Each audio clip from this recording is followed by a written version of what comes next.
কবরের প্রথম রাত তোমার চোখটা বন্ধ হয়ে যাবে, আপনজনেরা তোমাকে বিদায় দিবে, বিদায় জানাবে, সন্তান বিদায় জানাবে, পরিবার বিদায় জানাবে, সবাই তোমাকে বিদায় জানানোর জন্য তোমাকে খাটিয়ায় উঠায় দিবে। বাবা কান্না করবে সন্তানের জন্য, সন্তান কান্না করবে বাবার জন্য। কিন্তু আমার ভাইয়েরা, কেউ তোমাকে কবরের প্রথম রাত থেকে বাঁচানোর কোনো ক্ষমতা থাকবে না। ওই কবরে তোমাকে চলে যেতে হবে যেখানে আলো নাই, বাতি নাই, থাকার মতো ভালো কোনো বিছানা নাই। এই বাড়ি, এই ঘর, এই অট্টালিকা, দুনিয়ার মায়া, দুনিয়ার ভোগ বিলাস ছেড়ে তোমাকে চলে যেতে হবে। বাড়ি বাড়ি করো রে মন, বাড়ি বাড়ি করো রে মন, এই বাড়ি তো তোমার নয়, যেই বাড়িতে শুইবারে মন, কবর তাহার ঠিকানা। এই বাড়ি থেকে তোমাকে চলে যেতে হবে। আসল বাড়ি তোমাকে মাটির বাড়িতে শুয়ে যেতে হবে। মাটির মানুষ, মাটির সাথে মিশে যাইতে হবে। কিসের অহংকার, কিসের দাম্ভিকতা, কিসের বরত্ব, সব কিছু ধূলিসাৎ হয়ে যাবে। কবরের প্রথম রাত কেমনে থাকবা একটা বার চিন্তা করে দেখো যুবক ভাইয়েরা আমার। দুনিয়াতে তোমার বন্ধু বান্ধব আছে, দুনিয়াতে তোমার মা বাবা, আত্মীয় স্বজন, টাকা পয়সা সব কিছু আছে। পর্দার অন্তরালের মা, তুমি একদিন এই বাড়িতে এসেছিলা লাল শাড়ি কাপড় পরিধান করে, অলঙ্কারাদি মেকে, অলঙ্কারাদি লাগায়া স্বামীর ঘরে এসেছো। একদিন এমন একটা সময় আসবে যেই সময় তোমাকে অলঙ্কার গোলা খুলে ফেলা হবে, তোমার পরনে সাদা কাপড়ের কাপড় পরায় দেওয়া হবে। যেই ঘরে লাল শাড়ি কাপড় লাগায়া ঢুকেছো, সেই ঘর থেকে তোমার নিতর দেহটা সাদা কাপড়ের কাপড়ে প্যাকেট করে তোমাকে বাহির করা হবে। এই জন্য যুবক ভাইয়েরা আমার, এই কবর এমন কবর, রাসূল বলেন প্রতিদিন কবর ডাক দিয়া বলে, ইন্নাল কবরা ইয়াকুলু কুল্লা ইয়াউমিন আনা বাইতুল গুরবা, আনা বাইতুল ওয়াহদা, আনা বাইতুল গুরবা, আনা বাইতুদ দূর, আনা বাইতুত তুরাব। মুসলমান ভাইয়েরা আমার, কবর প্রতিদিন ডাক দিয়া বলে, আমি অপরিচিত ঘর, আমার সাথে তোমার আর কখনো দেখা হয় নাই, সাক্ষাৎ হয় নাই। কবর প্রতিদিন ডাক দিয়া বলে, আনা বাইতুল ওয়াহদা, আমি একাকিত্বের ঘর, আমার কাছে কেউ নাই। দুনিয়াতে তোমার সাথে থাকার জন্য তুমি যখন ভয় পাইতা, তোমার বন্ধু বান্ধব আসতো, আত্মীয় স্বজন আসতো, বাবা আসতো, স্নেহ করার জন্য লোক ছিল। আনা বাইতুল ওয়াহদা, আমি একাকিত্বের ঘর, নিঃসঙ্গতার ঘর। শুধু তা নয়, কবর ডাক দিয়া বলে, আনা বাইতুত তুরাব, আমি মাটির ঘর, আমি মাটির ঘর। চতুর্দিকে মাটি, ডানে মাটি, বামে মাটি, উপরে মাটি, নিচে মাটি, চতুর্দিকে শুধু মাটি আর মাটি। এক সময় তোমার দেহটাকে মাটিতে লাগাইতে তোমার মন চাইতো না। যখন ঠান্ডার মৌসুম চলে আসতো, তোমার শরীরটাকে আরামে কম্বল দিয়া মুড়ি দিয়া ঘুমাইতা। যখন গরম চলে আসে, তখন তুমি এসি লাগাও, ফ্যান লাগাও, আরামে ঘুমানোর জন্য কত না দুনিয়াতে কত সিস্টেম আছে। কিন্তু তুমি কি জানো ও দুনিয়ার মানুষেরা, অনিষ্ঠুর পাষাণেরা, আমি কবর মাটির ঘর, আমার ভিতরে কোনো এসি নাই, ফ্যান নাই, থাকার মতো ভালো কোনো জায়গা নাই।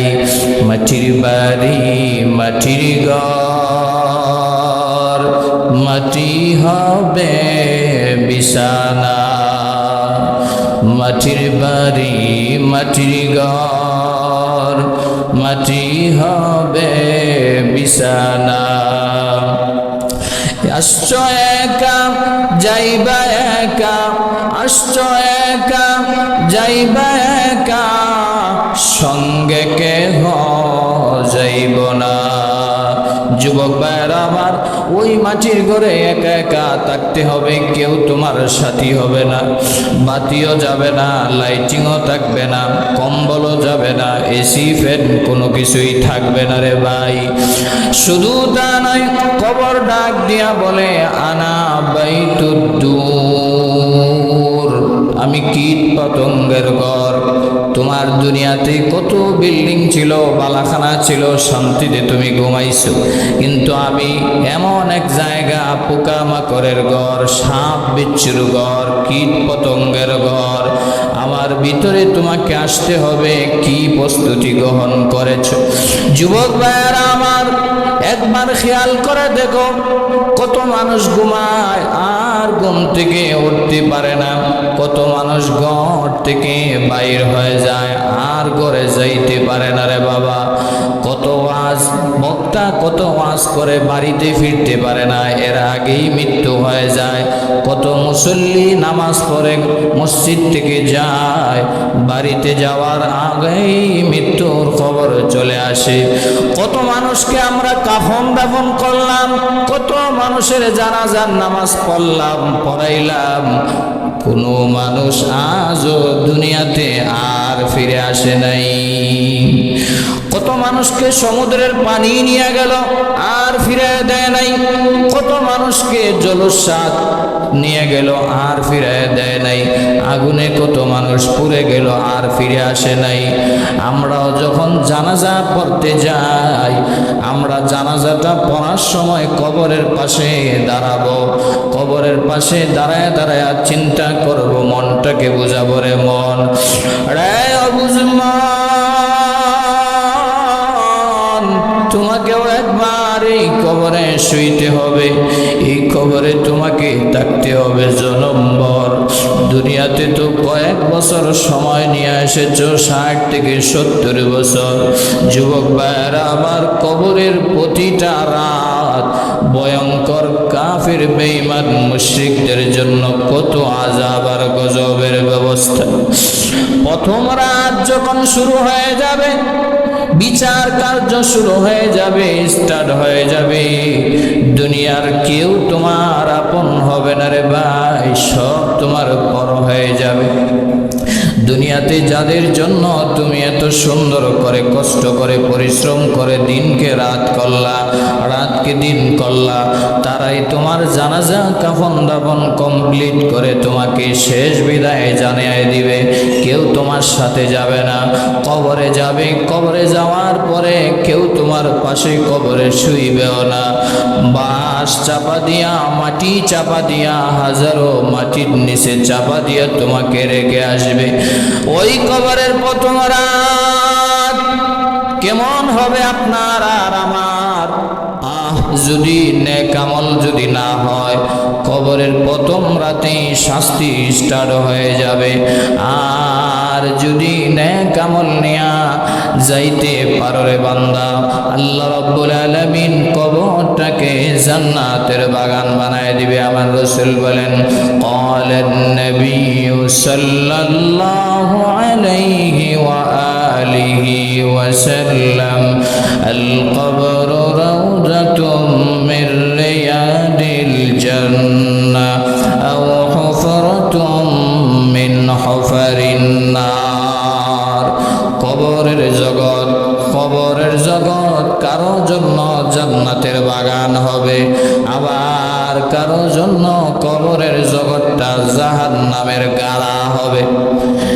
এই জন্য যুবক ভাইয়েরা আমার কবরটা কেমন হবে একটাবার চিন্তা করো। নিজের কবরটা কেমন হবে, আমার কবরটা কেমন হবে? ওই মাটির বাড়ি, মাটির ঘরে থাকতে হবে জনম্বর, যেখানে আলো নাই, বাতি নাই, সাথী নাই। একজন বড় আলেম বলেছিলেন, ওনার বাবাকে কনকনে শীতের সময় দাফন করার জন্য কবরে নিয়ে গেছেন। বাবারে দাফন করার জন্য কবরে নিয়ে গেছে কনকনে শীতের সময়। ওই আলেম ডাক দিয়া বলেন, আমার মনের ভিতরে ভাবনা হলো, আমার বাবা এই কনকনে শীতের সময় আমার জন্য কত না শীতের সোয়েটার কিনে দিয়েছেন, কত কম্বলের ব্যবস্থা করেছেন, বাচ্চার যেন ঠান্ডা না লাগে, সন্তান যেন কষ্ট না পায়। কিন্তু আজ আমার বাবাকে ঠান্ডা মাটির মধ্যে সাদা একটা পাতলা কাপড় দিয়া রাইখে আসবো। বাবার কথা মনে করে করে উনি কান্না করে। আজকাল সময়ও দেখেন বৃষ্টির মৌসুম চলতেছে, এখন যদি কোনো মানুষ মারা যায় কবরে পেক কাদা মাটির ভিতরে রাখতে হবে, অথচ আমরা ইচ্ছা করলেও পেক কাদাতে পাড়া দিতে চাই না। কিন্তু পাতলা 3টা কাপড়ের টুকরা দিয়া ওই পেক কাদার ভিতরে রেখে আসতে হবে ওই কবরের জগৎ। কঠিন গাটি রে বাবা এই কবরের জগৎ, যে যায় আর কোনোদিন ফিরে আসে না। কত মানুষকে জানাজা পড়াইলা, কত মানুষকে হাত দিয়া মাটি দিলা, আর কোনোদিন ফিরে আসে নাই। জামানা বয়ক হাল রহতা নিহি, জামানা বয়ক হাল রহতা নিহি, गुज़श्ता ज़माना फिर आता नहीं, गुज़श्ता ज़माना फिर आता नहीं। जुरे একবার বলেন মারহাবা। মুসলমান ভাইরা আমার, কবরের প্রথম রাত কঠিন মুহূর্ত হবে। দুনিয়া থেকে, দুনিয়ার একটা ভোগ বিলাস থেকে তুমি মাত্র গিয়েছো, তখন তোমার যদি আরাম আয়েশের ব্যবস্থা যদি মাওলার পক্ষ থেকে না হয়, তাহলে তোমার জন্য টাকাটা কত কষ্টকর হবে জাননি, কত কষ্টকর হবে। মায়ান নবীজি জানায় দেয়, নেককারদের কবরকে মহান আল্লাহ কবরের সওয়াল জবাব হওয়ার সাথে সাথে প্রশস্ত করে দেওয়া হবে। নেককারের কবরে যখন লাশটা রাখা হবে, ফাইজ লিসানিহি উঠায় বসানো হবে, 2জন ফেরেশতা আসবে, এসে বলবে মার রব্বুকা, তোমার রবকে, ওয়া মা দীনুকা, তোমার দিন কি, ওয়া মান নাবিয়ুকা।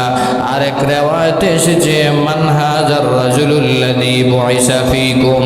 3টা প্রশ্ন করবে, 3টা প্রশ্নের জবাব যদি ঠিক মতো দিতে পারো, তোমার কবরটাকে জান্নাতের বাগান বানায় দেওয়া হবে। নেককার যদি হয়, মার রব্বুকা বলার সাথে সাথে সে বলবে রব্বি আল্লাহ, আমি দুনিয়াতে নামাজ পড়েছি, রোজা রেখেছি, রবের হুকুম মানছি, ইহুদি খ্রিস্টানের হুকুম মানি নাই। আমি কখনো কোনো ইহুদি খ্রিস্টানকে আমি কখনো রব মানি নাই, দুনিয়ার নেতাকে রব মানি নাই, দুনিয়ার কোনো গোলামির জন্য দৌড়াই নাই। আমি শুধুমাত্র আমার মাওলাকে আমি রব মেনেছি। সে সাথে সাথে বলবে রব্বি আল্লাহ, কারণ আল্লাহ তো এই প্রশ্নের জবাব কোরআনে জানাই দিয়েছেন, আল্লাহু লা ইলাহা ইল্লা হুয়াল হাইয়ুল কাইয়্যুম। জোরে বলেন আল্লাহু আকবার। প্রথম কবরের প্রশ্নের জবাব আয়াতুল কুরসির 1 নম্বর আয়াতের প্রথমাংশ। আল্লাহ বলেন, আল্লাহ হলেন যিনি, যার কোনো ইলা নাই, উপাস্য নাই, যার কোনো অংশীদারিত্ব নাই। প্রথম প্রশ্নের জবাব। লোকটা ডাক দিয়া বলবে, আলেমের মুখে আমি বারবার শুনেছি যে রব হলেন আল্লাহ, রব হলেন আল্লাহ। সাথে সাথে তার জবান দিয়া চলে আসবে রব্বি আল্লাহ। চিৎকার দিয়ে বলেন আল্লাহু আকবার। 2 নম্বরে মুনকার নাকির ফেরেশতা প্রশ্ন করবে ওয়ামা দীনুকা, তোমার ধর্ম কি? নেককার ব্যক্তিটার মনে মনে কোরআনের ওই আয়াতটা চলে আসবে। আলেমরা সব সময় বলতো ইন্নাদ-দীনা ইনদাল্লাহিল ইসলাম, আমার ধর্ম হলো ইসলাম। আমি অন্য কোনো ধর্মকে ভালোবাসতে পারি না, মহব্বত করতে পারি না, অনুসরণ করতে পারি না। আমি একমাত্র আল্লাহ প্রদত্ত ধর্ম ইসলামকে দুনিয়াতে মেনে এসেছি। তখন সেও ডাক দিয়া বলবে দীনি আল ইসলাম, আমার ধর্ম হলো ইসলাম, আমি মুসলমান। নেককার যদি হয় তাহলে দ্বিতীয় প্রশ্নের জবাব এভাবে দিবে। 3 নম্বরে প্রশ্ন করা হবে মান নবিয়ুকা, তোমার নবীকে, অথবা মদিনার রওজা থেকে কাপড় সরায় দেওয়া হবে, রওজা শরীফ থেকে। মান হাজার রাজুলুল্লাযী বুইসা ফীকুম, এই যে মহামানব দেখা যায় উনি কে, তুমি চিনো নাকি? যদি নেককার হয় তাহলে বলবে কোরআনের ওই আয়াত তো আমাদেরকে আলেম আগেই জানায় দিয়েছেন, মুহাম্মাদুর রাসূলুল্লাহ, জোরে বলেন সাল্লাল্লাহু আলাইহি ওয়াসাল্লাম। বলবে উনি আর কেউ নয়, উনি হলেন আমাদের নবী মুহাম্মাদুর রাসূলুল্লাহ সাল্লাল্লাহু আলাইহি ওয়াসাল্লাম। মুসলমান ভাইরা আমার, নেককারদেরকে প্রশ্ন করার সময় মুনকার নাকির ফেরেশতা যখন আসবে, নূরানি সুরতে আসবে, দেখলেই দিলটা ঠান্ডা হয়ে যাবে, দুনিয়ার টেনশন দূর হয়ে যাবে, পরিবারের টেনশন দূর হয়ে যাবে, মাওলার দিদারের জন্য পাগল পারা হয়ে যাবে। নূরানি চেহারা দেখা হাসি খুশি ভাবেই তাকে আপ্যায়ন করার চেষ্টা করবে। আর এমন ভাবে নূরানি চেহারা হাদিস শরীফের ভিতরে এসেছে, সালাম বিনিময় করবে। নেককার বান্দার কাছে যখন আসবে তখন এমন হালতে আসবে মাত্র মনে হয় জান্নাত থেকে কোনো ফেরেশতা আল্লাহ পাঠিয়েছেন। নূরানি সুরতে আসবে এবং কোমল আচরণ করবে, ভালো আচরণ করবে, সুন্দর আচরণ করবে। পুরুষের দাড়ি ধরে ধরে বসাবে, আর মহিলাদের চুলের কুফা ধরে ধরে কবরস্থানে নিয়ে যাওয়ার পরেই 40 কদম মানুষ চলে আসার পরেই বসাবে। নেককারদেরকে 3টা প্রশ্নের জবাব দেওয়ার পরে কি ব্যবহার করবে ফেরেশতা? আমার আল্লাহ গায়ব থেকে আওয়াজ দিবেন, ফায়ুনাদি মুনাদিম মিনাস সামা। হযরত বারা ইবনে আজিব রাদিয়াল্লাহু তাআলা আনহু থেকে লম্বা হাদিস বর্ণনা হয়েছে। রাসূল করিম সাল্লাল্লাহু আলাইহি ওয়াসাল্লাম বলেন, নেককার বান্দা যখন কবরে 3টা প্রশ্ন করা হবে, 3টা প্রশ্নের জবাব যখন সঠিকভাবে দিবে, এমনি আল্লাহ গায়ব থেকে আওয়াজ দিবে, থামো ফেরেশতারা থামো, আমার বান্দা সত্য বলেছে। আল্লাহ বলবেন আমি নিজে সত্যায়ন করে দিব। আন সাদাকা আবদি, আন সাদাকা আবদি, আন সাদাকা আবদি। রে ফেরেশতারা, আর কোনো কিছু জিজ্ঞাসার দরকার নাই, আমার বান্দা সত্য বলেছে, আমার বান্দা সত্য বলেছে, আমার বান্দা সত্য বলেছে। আর দেরি করো না, ফাফরিশুহু ফিল জান্নাহ ওয়ালবিসুহু ফিল জান্নাহ ওয়াফতাহু লাহু বাবান ইলাল জান্নাহ। রে ফেরেশতারা, আর দেরি করো না, আমার নেককার বান্দা বান্দিরা সঠিক জবাব দিয়েছে, জান্নাতের পোশাক পরিধান করায় দাও, জান্নাতি বিছানা বিছায় দাও, জান্নাত থেকে কবর পর্যন্ত একটা দরওয়াজা খুলে দাও। চিৎকার দিয়ে বলেন আল্লাহু আকবার। জান্নাতি কবরের দিকে, জান্নাতের দিকে দরওয়াজা খুলে দেওয়া হবে। আর ফেরেশতা ডাক দিয়া বলবে, নাম কানাউমাতিল আরুজ, ঘুমিয়ে যাও, আরামসে ঘুমিয়ে যাও। কেমন ভাবে ঘুমাইবা? নবীজি হাদিসে বলেন, নাম কানাউমাতিল আরুজ, বাসর রাতে যেরকম ধুলা ঘুমায়, নতুন জামাই ঘুমায়, কেউ ডিস্টার্ব করে না, কেউ দরজায় কড়া নাড়ে না, কেউ সমস্যা করে না। আমার আল্লাহ হাত বুলায়া বুলায়া বলবে, মায়ার বান্দা আমার, অনেক কষ্ট করেছো দুনিয়াতে, বহু কষ্ট করেছো দুনিয়াতে, এমনও সময় এসেছে বৃষ্টি তুমি ঠেক করে মসজিদে গিয়েছো, ঠান্ডাকে উপেক্ষা করে মসজিদে গিয়েছো। আমি আল্লাহকে মানার জন্য দুনিয়াতে তোমাকে অনেক শয়তানের বাধা বিঘ্ন অপেক্ষা করে আসতে হয়েছে। আজ আমি আল্লাহ তোমার প্রিয়তম হয়ে গেলাম, তোমার বন্ধু হয়ে গেলাম, তোমার ভালোবাসার মানুষ হয়ে গেলাম। আমি আল্লাহ তোমার পিঠে হাত বোলায় দিয়া বললাম, নাম কানৌমাতিল আরুজ, যেভাবে বাসর রাতে ধুলা ঘুমায় কেউ ডিস্টার্ব করে না, তার একমাত্র স্ত্রী ছাড়া, প্রিয়তম ছাড়া কেউ ডিস্টার্ব করে না। আজ কবরেও আমি তোমার প্রিয়তম হয়ে গেলাম। কিয়ামতের ডাক আসলে আমি আল্লাহ নিজে তোমাকে ডাইকা উঠাবো। এর আগ পর্যন্ত ঘুমায় যাও, তোমাকে আর ডিস্টার্ব করবে না কেউ। সুবহানাল্লাহ। নেককারের সাথে মন ব্যবহার করা হবে। শুধু তা নয়, আপনি যে দুনিয়াতে নামাজ পড়েন, রোজা রাখেন, কোরআন তেলাওয়াত করেন, ওগুলা কবরে যাবে কি যাবে না? আওয়াজ দিয়ে বলেন, যাবে কি যাবে না? ঘুমাইতেছেন মনে হয় না? আওয়াজ দিবেন। যদি আলোচনা না বুঝেন তাহলে তো আলোচনা করে লাভ নাই। যারা নামাজ পড়েন, রোজা রাখেন, কোরআন তেলাওয়াত করেন, দান সদকা করেন, এগুলা কবরে যাবে কি যাবে না? ডাক দিয়া বলবে, আমার মাথার পাশে, একবারে মাথার পাশে তাকায় দেখবে সুন্দর নওজোয়ান টকবকে একজন যুবক দাঁড়ায় আছে, আলোকিত হয়ে আছে, কবরটা যেন নূরে ঝলমল করতেছে। এমনি ডাক দিয়া বলবে, তুমি কে? তুমি আমার মাথার পাশে এসেছো। ডাক দিয়া বলবে, আমি হলাম তোমার নামাজ। দুনিয়াতে তুমি 5 ওয়াক্ত নামাজ পড়েছিলা, বহু কষ্টে তুমি মসজিদে গিয়েছো, বহু কষ্টে তুমি জামাতে নামাজ আদায় করেছো। আমি দুনিয়ার ওই কষ্টের জিন্দগির নামাজ, যখন মানুষ মস্কারি করতো নামাজ নিয়ে, আরে বেটা নামাজ পড়ে কি করবি, কয় না কিছু মানুষ আছে না, সার দোকানে বসে বসে কয়জনে নামাজ পড়ে কি করছে দেখছি, হিসাব মিলে কিছুই না, আছে না নাই? ফেরেশতারা ডাক দিয়া বলবে, আমি হলাম তোমার জিন্দগির ওই নামাজ, যেই নামাজকে মানুষ অবজ্ঞা করত, যেই নামাজ পড়তো না, ফজরের সময় নাক ডাকায়া ঘুমাইতো। আল্লাহ রাব্বুল আলামিন কোরআনে কারীমের ভিতরে বহু জায়গায় নামাজের কথা বলেছেন। বান্দা নামাজ, নামাজ, নামাজ, নামাজ। সমস্ত রাসূলেরা, সমস্ত নবীরা বলে গিয়েছেন নামাজ, নামাজ, নামাজ। সাহাবায়ে কেরামের তাসবিহ ছিল নামাজ, নামাজ, নামাজ। আল্লাহর ওলিরা সব সময় যুগে যুগে বয়ান করে, নসিহত করে, আলেম ওলামারা বুঝিয়েছেন নামাজ, নামাজ, নামাজ। কিন্তু বান্দা তো মানতে চায় না, নামাজ পড়ে না, পড়ে না, পড়ে না।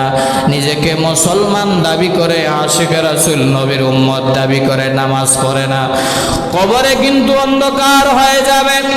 আর যদি তুমি 5 ওয়াক্ত নামাজ সঠিকভাবে আদায় করতে পারো, তোমার নামাজটা আল্লাহ রাব্বুল আলামিন পাখির আকৃতি বানায়া, সুন্দর নূরানি ফেরেশতার আকৃতি বানায়া তোমার মাথার পাশে আল্লাহ দাঁড় করায় দিবেন। আর ফেরেশতা ডাক দিয়া বলবে, রে আযাবের ফেরেশতা, আমি হলাম এই বান্দার বন্ধু, আমি যতক্ষণ কবরে থাকবো ততক্ষণ বিন্দু মাত্র আযাব দেওয়া যাবে না। সুবহানাল্লাহ। তাকায় দেখবে, একটু পরে তাহাজ্জুদ তার সাথে দেখা করার জন্য আসবে, সুগন্ধি ব্যবহার করে হাজার হাজার ফেরেশতা নিয়ে, আহলান সাহালান লাল ফুল নিয়ে তার সাথে সাক্ষাৎ করার জন্য আসবে। বলবে, চিন্তা করার কোনো কারণ নাই, যখন মানুষ বিভোর ঘুমে ঘুমিয়ে যাইত, সব দরওয়াজা যখন বন্ধ হয়ে যেত, গভীর রজনীতে মাওলা পাকের সেজদায় তুমি লুটে পড়তা, দুনিয়ার সব অফিস আদালত যখন বন্ধ হয়ে যেত, তুমি আমি আল্লাহকে বলে যাও নাই, আমি রবকে বলে যাও নাই, তুমি আমি মাওলার কাছে চাইছো আর দুনিয়ার কারো কাছে চাও নাই। তাহাজ্জুদের নামাজের বিছানায় চোখের পানি ফালায় ফালায় কাঁদছো। ওয়াহুম কালিলুন, হাদিসের ভিতরে এসেছে এই সমস্ত লোক পাওয়া যাবে খুব কম। তাহাজ্জুদওয়ালা বান্দা কম না বেশি? আরো জোরে বলেন, কম না বেশি? 5 ওয়াক্ত নামাজ হইতো নাই, বাস তাহাজ্জুদে থাকবে কি? হাদিসে রাসূল এই জন্যই বলেছেন ওয়াহুম কালিলুন, তাহাজ্জুদ গুজার বান্দার আমল কবরে পৌঁছবে। খুব কম সংখ্যক মানুষ থাকবে যারা তাহাজ্জুদও পড়বে, তাদের তাহাজ্জুদও কবরে তাকে শাস্তির জন্য সুপারিশ করবে, বাঁচানোর জন্য।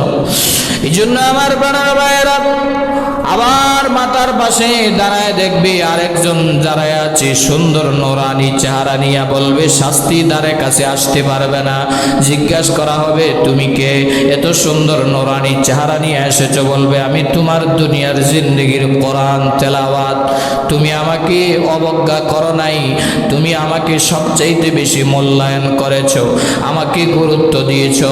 আল্লাহ রাব্বুল আলামিন পৃথিবীতে যত কিতাব যত গ্রন্থ পাঠিয়েছেন এর ভিতরে শ্রেষ্ঠ হলো আল কোরআন। আল্লাহ বলেন আলিফ লাম মিম যালিকাল কিতাবু লা রাইবা ফীহি হুদাল লিল মুত্তাকিন। আল্লাহু আকবার। মানুষের হেদায়েতের জন্য আমি আল্লাহ এমন কিতাব পাঠিয়েছি যেই কিতাবের ভিতরে ভুল নাই, ভুলের কোনো সন্দেহ লেশ মাত্র নাই। বান্দা আজ ইংলিশে বড়র বড়র করতে পারে, হিন্দিতে কথা বলতে পারে, আকাম কুকাম কম পারে না। দেশে বলেন, বিদেশে বলেন, গ্রামে বলেন, বাহিরে বলেন, যত রকমের ফেস লাগানোর কারবার আছে সব সে স্টার্ট দিতে পারে। সূরা ফাতিহা জিজ্ঞেস করলে বলবে হুজুর ওযু নাই, পড়তে পারি না, দাঁত ভাঙে ফেলে। আছে না নাই? কবরের জগৎ কঠিন জগৎ রে বাবা। কবরের প্রথম রজনী যখন শুরু হয়ে যাবে, দেখবা তোমার পাশে কোরআন তেলাওয়াত যাবে না, নামাজ যাবে না, তাহাজ্জুদ যাবে না, সদকা যাবে না। ভালো আমল যদি না করো কবরটা জাহান্নামের গাড়া হয়ে যাবে। যুবক ভাইয়েরা আমার বলতেছিলাম, যদি জাহান্নামের গাড়া হয়ে যায় কি অবস্থা হবে? বদকারের কবরের আযাবে কি অবস্থা হবে? নেককারের কথা এতক্ষণ বললাম, বদকারকেও 3টা প্রশ্ন করা হবে। রাসূল বলেন মার রব্বুকা ওয়া মা দীনুকা ওয়া মান নাবিয়ুকা। সে তো দুনিয়াতে আল্লাহ মানে না, ইহুদি খ্রিস্টানদের রব মানছে। আওয়াজ দিয়ে বলেন ঠিক না বেঠিক? এই আর্জেন্টিনার গোলামেরা কথা বলো না কেন, ঠিক না বেঠিক? ব্রাজিলের গোলামেরা আওয়াজ দিয়ে বলো ঠিক না বেঠিক? ওই কবরে যাওয়ার পরে সে তো আল্লাহকে রব মানে নাই, রব মানছে আর্জেন্টিনার ইহুদি খ্রিস্টান রে, রব মানছে বেঈমান কাফের রে। সে ডাক দিয়া বলবে হা হা লা আদরি, হা হা লা আদরি, হায় আফসোস আমি তো রবকে চিনি না। আমি তো নেতার গোলামি করছি, আমি তো নেত্রীর গোলামি করছি, আমি তো টাকার গোলামি করছি, আমি তো মেম্বার চেয়ারম্যানের পা ছাড়া গোলাম ছিলাম, আমি তো মাওলার ডাকে সাড়া দেই না, এই রবকে আমি চিনিও না জানিও না। হা হা লা আদরি। সে ডাক দিয়া বলবে আয় আল্লাহ, হায় আফসোস আমি তো জানি না, আমি তো জানি না। দ্বিতীয় প্রশ্ন করা হবে ওয়া মান নাবিয়্যুকা ওয়া মা দীনুকা, তোমার ধর্ম কি, তোমার ইসলাম কি? সে তো ইসলাম ধর্মে ছিল বটে মানে নাই, ছিল বটে মানে নাই। সে বলছে ইহুদি ধর্ম ভালো লাগে, খ্রিস্টান ধর্ম ভালো লাগে, এই জন্য সেই কাটিংয়ে পোশাক পরি, সেই কাটিংয়ে চুল কাটি। আছে না নাই? আওয়াজ নাই? আছে না নাই? ইহুদিরে ভালো লাগে, খ্রিস্টানরে ভালো লাগে, সনাতন ধর্মের লোকের স্টাইলে চলে। মহিলারা চলে কটকটি আর কিরণমালার সুরতে, যুবক চলে নেইমার আর মেসির সুরতে। আছে না নাই? তাহলে আপনার জবান থেকে ওই সময় দ্বীন আল ইসলাম বাইর হবে, মনে করছেন এত সহজ নাকি? কবরের প্রশ্নের জবাব মিলে দেখেন না আপনার কবরের প্রথম রাতটা কি হবে। আজকের সাবজেক্টই হলো কবরের প্রথম রাত। বাবা, আপনার কোন হালত হবে, আমার কোন হালত হবে? কবরের প্রথম রাত কেউ সাথে যাবে না। ধর্ম যদি ইসলাম মানতে পারো তাহলে বলবে দ্বীন আল ইসলাম। সে তো বদকার, জিন্দেগিতেও ইসলাম মানে নাই, নামকে ওয়াস্তে মুসলমান, কিন্তু তার পরিবার পরিজন নিজের স্ট্যাটাস সব কিছু বেড়ে উঠেছে বিধর্মীদের বিজাতীয় সংস্কৃতির মাধ্যমে।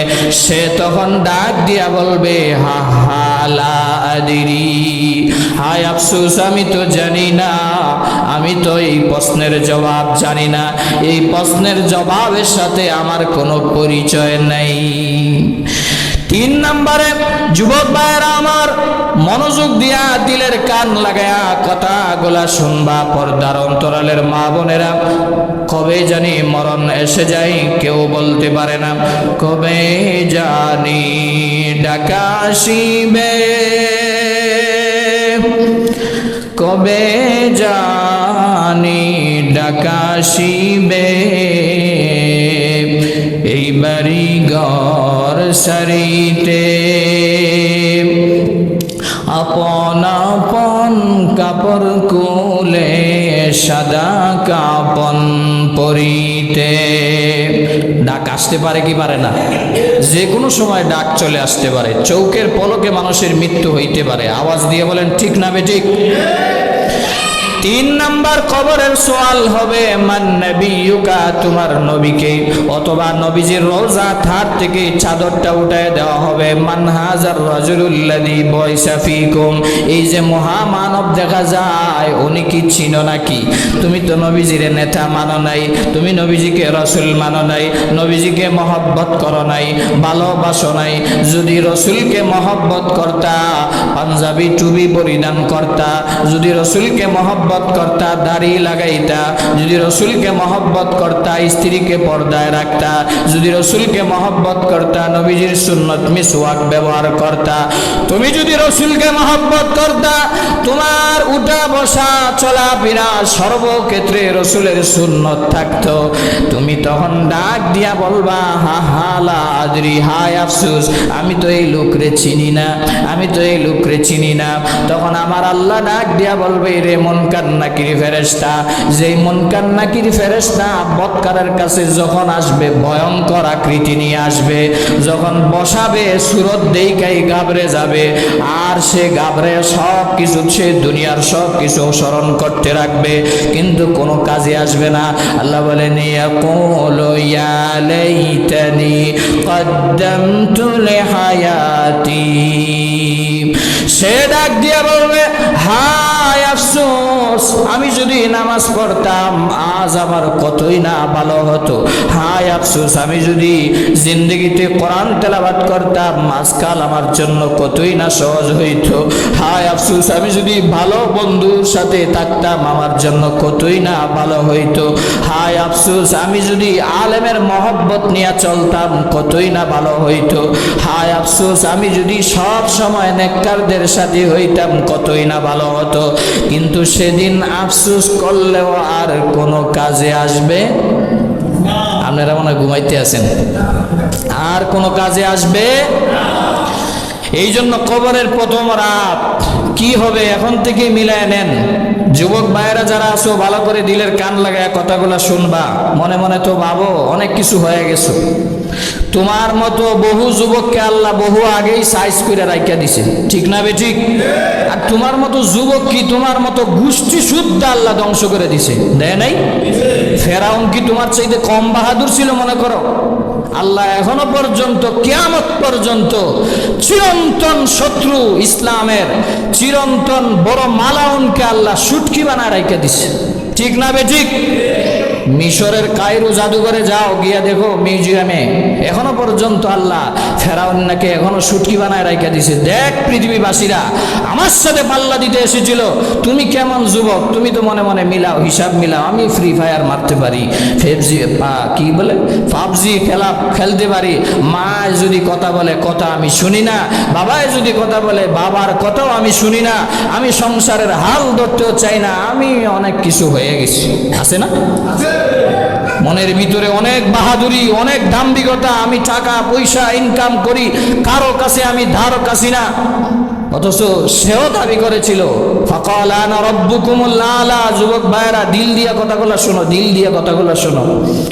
সে বলেছিল আমি তোমাদের রব নয়, শুধু যত রব আছে দুনিয়াতে, যত রব আসবে, যত রব আছে দুনিয়াতে, দুনিয়ার সারা, ফাকাল আনা রাব্বুকুমুল আলা, সেই রবদের রব আমি। চিৎকার দিয়ে বলেন নাউজুবিল্লাহ, আওয়াজ দিয়ে বলেন নাউজুবিল্লাহ। ফেরাউন বলেছিল আমি রবদেরও রব, আমি সবচেয়ে বড় রব। তাকেও আল্লাহ এক সময় সুটকি বানায় রাইখে দিচ্ছে। নমরুদ এত বাহাদুরি করছে, সারা পৃথিবী রাজত্ব করেছে, তাকে আল্লাহ ল্যাংরা মশা দিয়া, তুচ্ছ মশা দিয়া কয়েক সেকেন্ডে দুলি শাক করে দিয়েছে। কৌমে সামুদ, কৌমে আদ, কৌমে শুআয়ব, কৌমে লূত, বিশাল বিশাল জাতিকে আল্লাহ নিমিষেই সেকেন্ডের ভিতরে ধ্বংস করে দিয়েছে। পাপ করার কারণে, গুনাহ করার কারণে, অশ্লীলতা করার কারণে, বেহায়াপনা করার কারণে, জিনা করার কারণে। তুমি মনে মনে মস্তাও দিয়া, মুছে তেল দিয়া গুরু, নামাজ পড়ি না তো কি হয়েছে, বাবার কথা মানি না তো কি হয়েছে, মার কথা শুনি না তো কি হয়েছে, সংসারের কথা হাল ধরি না তো কি হয়েছে। হিসাবটা মিলাই দেখো, কবরের প্রথম রাত, কবরের। তোমার মতো কত যুবক মোটরসাইকেল নিয়ে বাইর হয়, লাশ হয়ে করে ফিরতেছে। হযরত হাসান বসরি রাদিয়াল্লাহু তাআলা আনহুর একটি ঘটনা বলে আমি শেষ করে দিব যুবক ভাইয়েরা আমার। হাসান বসরি রাহমাতুল্লাহি আলাইহি উনি শুধু বিখ্যাত একজন ওলি ছিলেন তা নয়, উনি একজন ব্যবসায়ী ছিলেন, বিরাট বড় ধনী ছিলেন। স্বর্ণ গহনা অলংকারাদির ব্যবসা করতেন। আরব দেশ থেকে রোম শহরে চলে গেলেন ব্যবসা করার জন্য। হযরত হাসান বসরি রাহমাতুল্লাহি আলাইহি চলে গেলেন রোম, চলে গেলেন ব্যবসার জন্য। আরব থেকে রোমে চলে গেলেন, স্বর্ণ গহনা এগুলার ব্যবসা করার জন্য। সাথে বন্ধু ছিল, বন্ধুকে নিয়ে গেলেন। রোম রাজার কাছে যখন গেলেন, রোমের রাজার প্রাসাদের সামনে দেখেন বিশাল একটা কবরস্থান। এই কবরস্থানের সামনে লম্বা শালু কাপড় লাগাইয়া, তাবু লাগাইয়া মানুষেরা ঘুরতেছে আর তোয়াফ করতেছে, ঘুরতেছে তোয়াফ করতেছে। হযরত হাসান বসরি রাহমাতুল্লাহি আলাইহি তাকায় দেখেন সুন্দরী রূপসীরা চতুর্দিকে ঘুরতেছে কবরের পাশে। সুন্দরীরা চলে গেল, আসলো বড় বড় পণ্ডিতেরা, যারা নাকি ধার্মিক, ডক্টর এবং ডাক্তার এবং দার্শনিক, বিশাল বড় বড় পাদ্রিওয়ালা লোক, তারা আসলো, চলে গেল, তারাও তোয়াফ করে চলে গেল। আসলো বিশাল বিশাল সৈন্যবাহিনীরা, তারা আসলো, তারাও চলে গেল। এরপরে রাজা আর রাজার স্ত্রী আসলো, আয়েশা কবরের চতুর্দিকে তোয়াফ করে আবারও চলে গেল। হাসান বসরি রাহমাতুল্লাহি আলাইহি ডাক দিয়া বলে, বন্ধু আমার, এই যে কাণ্ডলীলা, এটা তো আমি বুঝলাম না, কেন আসে কেন চলে যায়, এটার কারণটা কি? তখন হাসান বসরির বন্ধু ডাক দিয়া বলে, যাই কবরে তোয়াফ করতেছি ওই কবরটা হলো বাদশার ছেলের কবর, বাদশার ছেলে শাহজাদার কবর।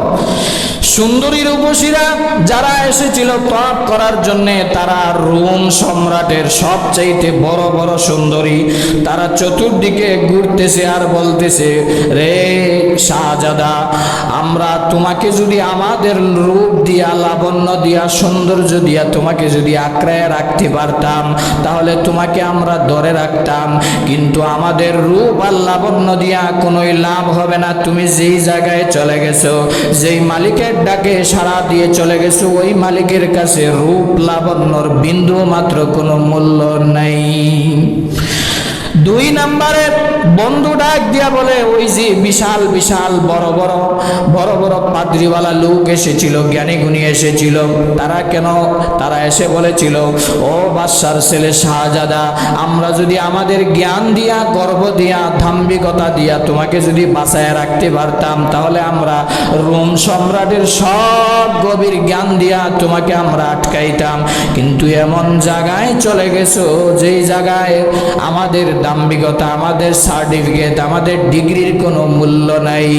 এরপরে পরবর্তীতে চলে আসলো রাজা এবং রাজার স্ত্রী রানী, দুজনে তারা তোয়াফ করতে লাগলো। বন্ধু ডাক দিয়ে বলে, হাসান বসরি, রাজা আর তার স্ত্রী তোয়াফ করে আর বলতেছে, আমরা যদি তোমার মতো সন্তানকে আমাদের রাজার সব কিছু দিয়া, রোম দেশের সব কিছু দিয়াও যদি তোমাকে আটকাইতে পারতাম, তাও তোমাকে আমরা আটকাইতাম, কারণ তুমি আমাদের আদরের সন্তান, তোমাকে আমরা কখনো মরতে দিতাম না।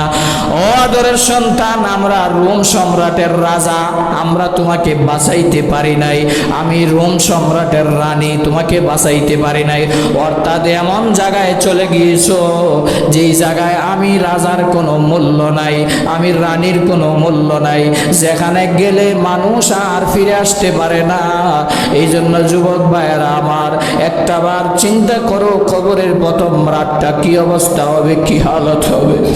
আমাদের সাথে যেন নেককারদের যেরকম ব্যবহার করা হয়, আমার সাথেও যেন এরকম ব্যবহার হয়, আপনার সাথেও যেন এরকম হয়। আল্লাহ রাব্বুল আলামিন যেন নেককারদেরকে যেরকম নাজ নিয়ামত কবরে দিয়েছেন আমাদেরকেও দেন। জোরে একবার বলেন আমিন। আরো জোরে বলেন আমিন। কবরে যাওয়ার আগে আগে, মৃত্যু হওয়ার আগে আগে বাবাজি হাতে ধরে পায়ে ধরে বলতে চাই, রাগ নয়, গুসা নয়, নামাজে চলে আসো, দিনদারিত্ব হয়ে যাও, ভালো হয়ে যাও। যুবকরা সময়টাকে নষ্ট করতেছো, জীবনটাকে ধ্বংস করতেছো, এটাই 100% সত্য। মানো আর না মানো, এক সময় ঠিকই বুঝবা। নামাজ যদি না পড়ো যুবক ভাই, তোমার পাশে কেউ যাবে না। এই জন্য হাতে ধরে পায়ে ধরে বলতে চাই, যুবক ভাইয়েরা, মুরব্বী বাবাজিরা, এখনো আফসোস লাগে মুখের দাড়ি সাদা হয়ে গেছে, এখনো নামাজে আসতে মন চায় না। নাক ডাইকা কিভাবে ঘুমাও? ফজরের সময় মুসল্লি নাই, অন্য নামাজের সময় মুসল্লি নাই। কেন? এলাকাতে কি মানুষ বসবাস কম করে নাকি? এলাকাতে তো মানুষ অনেক, কিন্তু নামাজের মানুষ এত কম কেন? মসজিদ কিন্তু বদুয়া দেয়। যুবক ভাইয়েরা আমার কথা রাগ করবেন না। মসজিদের আসল খোরাক হচ্ছে মুসল্লি। মুসল্লি যদি না থাকে তাহলে মসজিদ রাইখা তো কোনো লাভ নাই। কত টাকা পয়সা কত দিকে উড়ান, কিন্তু ভালো কাজে আমরা টাকা উড়াইতে রাজি না। যদি মনে করেন এই যে কয়েকদিন আগে যেই আবাদতটা করলেন আপনারা সবাই মিললেন, এই যে টাকা পয়সা উড়াইছেন, এটা যদি সবাই মিলে একটু টাকা বেশি দিয়া রাস্তাটার একটা মেরামত করতেন, সবাই মানুষ চলতে পারতো, নারী পুরুষ সবাই অন্তর থেকে দোয়া দিত। ভালো কাজের বেলায় নাই, খারাপ কাজে শয়তানেরও উৎসাহ বেশি, কিন্তু চিন্তা করে দেখেন লাভটা নাই। বাংলাদেশ বিশ্বর মধ্যে, বাংলাদেশও বিশ্বকাপের চ্যাম্পিয়ন হয়েছে, আপনারা জানেন? এই খবর রাখেন, কয়েক মিনিটই শেষ করে দিচ্ছি। বাংলাদেশও চ্যাম্পিয়ন হয়েছে বিশ্বের ভিতরে।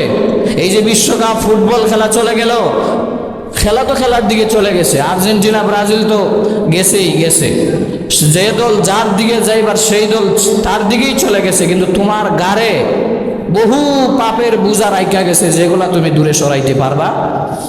যেটা বলছিলাম, বাংলাদেশ বিশ্বকাপে কিভাবে চ্যাম্পিয়ন হয়েছে জানার দরকার নাই?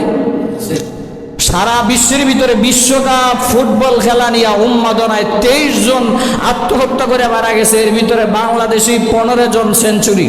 নাউজুবিল্লাহ নাই?